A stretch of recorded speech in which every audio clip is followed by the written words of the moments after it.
Economia, Uribe, aliás, principalmente o peso da inflação no bolso dos americanos foram importantes para a vitória do Donald Trump. É sobre esse ponto que a gente conversa com a nossa correspondente Priscila Yazbek. Priscila, boa tarde, bem-vinda. Traz para a gente a memória do que foi o debate sobre a economia e a alta da inflação nas eleições americanas. Oi, Tainá, boa tarde, Uribe, a todos que nos acompanham. Uma primeira análise, a gente pode dizer que a economia americana vai muito bem, que isso não seria um fator de influência para as eleições americanas, a despeito do fato de que várias pesquisas mostram que os americanos consideram a economia um dos principais fatores de decisão na hora do voto. A economia americana mostrou um crescimento de 2,8% no último trimestre, um crescimento robusto, deve ser a economia que mais deve crescer entre os países do G7. O desemprego está em 4,1%, portanto, uma taxa muito baixa. São criados cerca de 170 mil empregos por mês nos Estados Unidos.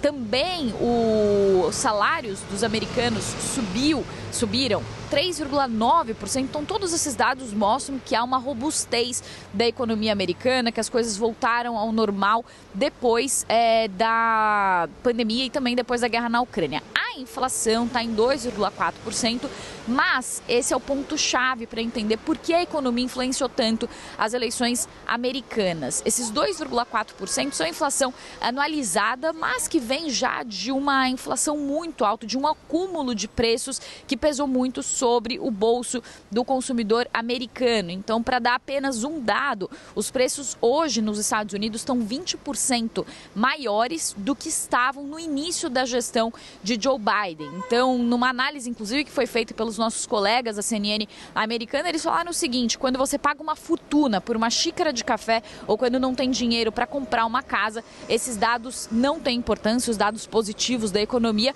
você se sente excluído do sonho americano. Então, essa é a sensação dos americanos ao irem às urnas nessas eleições de 2024. Para trazer alguns dados, além desse dado da inflação, de que está 20% maior do que no início do governo Joe Biden, também, por exemplo, a questão da moradia tem influenciado muito o voto do americano. Os preços dos imóveis nos Estados Unidos tiveram recordes por 15 meses consecutivos nos últimos dados. As taxas de hipoteca ficaram um pouco mais de 7%, um patamar altíssimo para os Estados Unidos, que estavam acostumados a ter juros e crédito imobiliário ali perto de 2%.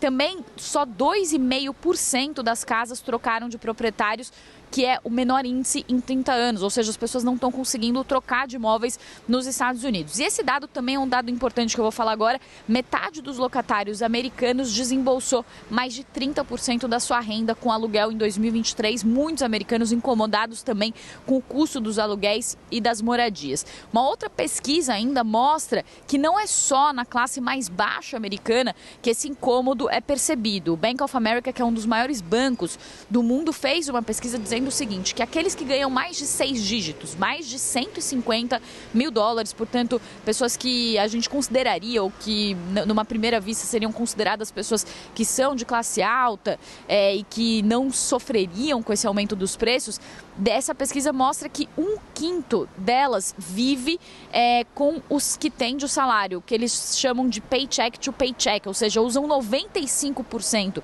de tudo que eles ganham para conseguir pagar apenas as despesas básicas, ou seja, não sobra dinheiro nem mesmo para essa parcela da população. Então, uma análise que tem sido muito feita é que quando os democratas, e também esse é um movimento que acontece em outros locais do mundo, eles enfatizam muito a questão identitária, eles deixam de lado toda essa outra parcela da população, que é uma grande parcela que está incomodada com essa diminuição do poder de compra e com a incapacidade, como disseram nossos colegas americanos, de esses cidadãos fazerem parte do sonho americano. Eu volto com vocês.